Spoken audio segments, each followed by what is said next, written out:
Hello everyone, it's SMT here, and for today, we have gotten ourselves some Nintendo news to talk about for today's video, and the topic we're about to discuss. Yesterday, we were given the latest Nintendo Direct Partner Showcase presentation, a format that has not been seen since June of 2022, and there were a lot of mixed reactions and reception towards this. Some say that it was pretty okay, some say it was good, some say it was really boring, and there were only a few games that were worth noting. And to be fair, I do kind of agree on some of those things. It wasn't that bad of a partner showcase. It was kind of boring, but there were some games that definitely saved this whole presentation a lot. And even though the last presentation was really great, full of good games that were added into there, I'm not saying the selection we got were good. I'm just saying people prefer the June 2022 one because of the amount of announcements that was shown in there. Like I said in my last video, just because partner showcases showed up games like the Persona series and Nier Automata coming to the Switch doesn't mean that the presentation we have right now may not have the same effect, but there were definitely some games worth noting, especially on one that I find really hilarious that got announced in Japan, and you can kind of tell that Nintendo fans are probably angry or just laughing about this. And so with that, let's kind of talk about the most noteworthy announcements shown off in the Nintendo Direct Partner Showcase. First of all, we got ourselves Shin Megami Tensei 5 Vengeance. Hey, if you're a fan of Atlus games and the Persona franchise, might as well play this game being Shin Megami Tensei 5 Vengeance, which is basically just the original game, but with updated new game with new content and a new route that takes you to a different story. Yep, we got the Atlus effect where you got the original game, and then 3 years later, they release a new version of the game. I'm kind of glad that I didn't get this game, because imagine you're just buying the original Shin Megami Tensei 5 game, and then Atlus decides to announce this, then you would either be furious, happy, or just question whether you want to buy the original or play the definitive one. Otherwise, Shin Megami Tensei 5, you can really tell that Atlus is having such a great year. Recently, we got Persona 3 Reload, and now we're getting a definitive version of Shin Megami Tensei 5. Overall, if you are a fan of RPGs and want to have more of Atlus's content, then might as well get 5 Vengeance. Next up is Monster Hunter Stories. This right here is a remastered, and it will be now coming into the Nintendo Switch. And I am not gonna lie, I am not a personal fan of the Monster Hunter series. I thought of getting Monster Hunter Rise at some point, but overall, if you're a fan of the Monster Hunter series or just play the any type of game, then I guess you can play Stories. I'm not sure if Stories is a spin-off, but this is something noteworthy for those who are huge fans of the franchise. Next up, we got ourselves a new Super Monkey Ball game, Banana Rumble. Yep, that's right, Sega is now realizing that they do more games than just Sonic, and now we got another Super Monkey Ball game. I think last year we either got Banana Mania, or was that in 2022? I cannot remember, but last year we got Sama de Amigo, a game that has not been seen for such a long time, and now we're getting a new Super Monkey Ball game coming this year as well. Not gonna lie, I am glad that Sega is going more into their horizons rather than the Blue Hedgehog. I may love the Sonic series, but it's nice for them to kind of branch out into other franchises. Though, I'm not sure if it's just me, but I and the other characters, yeah, they definitely look off with these new designs, like especially with I don't know why they gave him overalls. I would have just preferred his original design with the backpack and the orange shirt, but that's just my personal preference. I really don't like the new designs for the new characters, but that's just my personal opinion.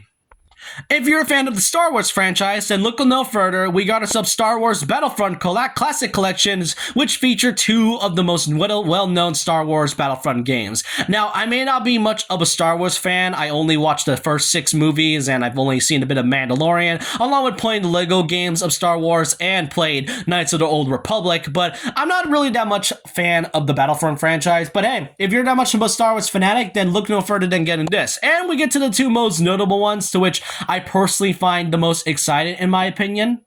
That being Epic Mickey Rebrushed and Endless Ocean Luminous. You see, Epic Mickey Rebrushed is a remaster of 2 Epic Mickey games, Epic Mickey 1 and Epic Mickey 2, A Tale, or was it like 2 against 1, or was it? I cannot remember what the title for the second one is, but the fact that we're getting a new Epic Mickey game, well, it's not even new, it's a remastered version of the Epic Mickey game after a decade of it being laid dormant. I gotta say, this is a way better better rendition of the classic Mickey Mouse we know than one of the weird horror movies or games we've gotten ever since Steamboat Willie Mickey was made public domain. And, you know, I remember seeing a documentary or a video essay talking about Epic Mickey and it's deserving another chance. And now that we're actually seeing it come to fruition is genuinely great. I've only played the second Mickey game, Epic Mickey game, not the first one for some reason. But now with this one, it's now going to be shown in the modern era. It's going to be shown into the public way more. And hey, who knows? Maybe we can get a third Epic Mickey game with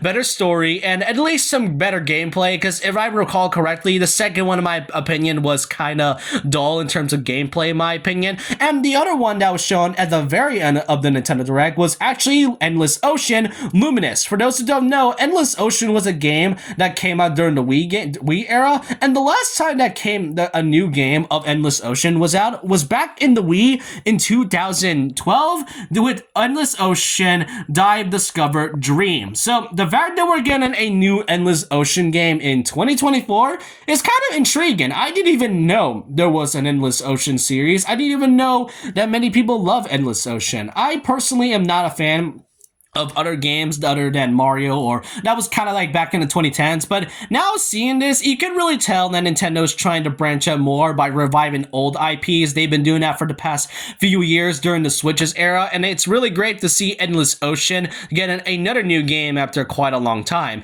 And before I end this up, there's like one more thing I have to mention, which first of all, it is surprising that Square Enix wasn't involved in this presentation. Usually they announce like Square Enix games every now and then, so it's kind of weird that for a partner showcase, Square Enix was nowhere to be seen. Then again, they're probably busy with, you know, Final Fantasy VII Rebirth, but anyways, back on topic, Nintendo Switch Online, it's getting 5 games, one on the N64 and the others being on SNES and I think the original NES game. Now, here's the thing, when they showed this off, most of these games were coming from Rare, well, some of them at least. And at first, when I saw the Rare replay, the Rare logo, I genuinely thought it was gonna be Rare Replay, only for it to be just 5 games, and at least Battletoads is here. But here's the more funniest part. You see, in Japan exclusively, there is the one game that many Nintendo fans have been wanting to see come localized for such a long time. And you might guess what it is. It's Mother 3. Yep, that's right. Mother 3 is coming to Nintendo Switch Online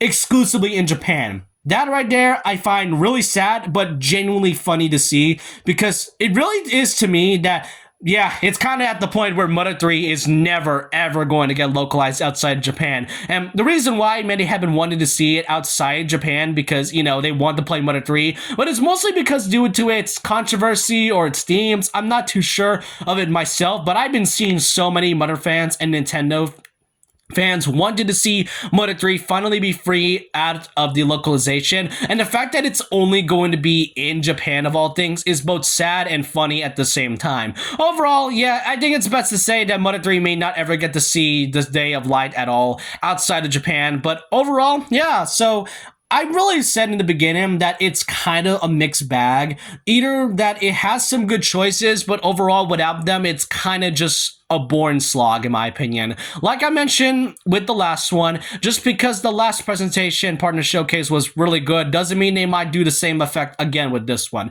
But overall, that's all I can really say about this. I want to know your thoughts and opinions down below. What do y'all think of this latest partner showcase? Do you think there were some games that were worth, your attention, or do you think it's best to just wait until Nintendo announces their next console, whenever that is? Because at this point, I am tired of hearing the Switch 2 rumors. Otherwise, hope you guys enjoyed this video, and so with that, leave a like, comment, subscribe, hit the notification bell for more videos, follow my Twitter, and I'll see you guys next time. And remember this, once a legend, always a legend.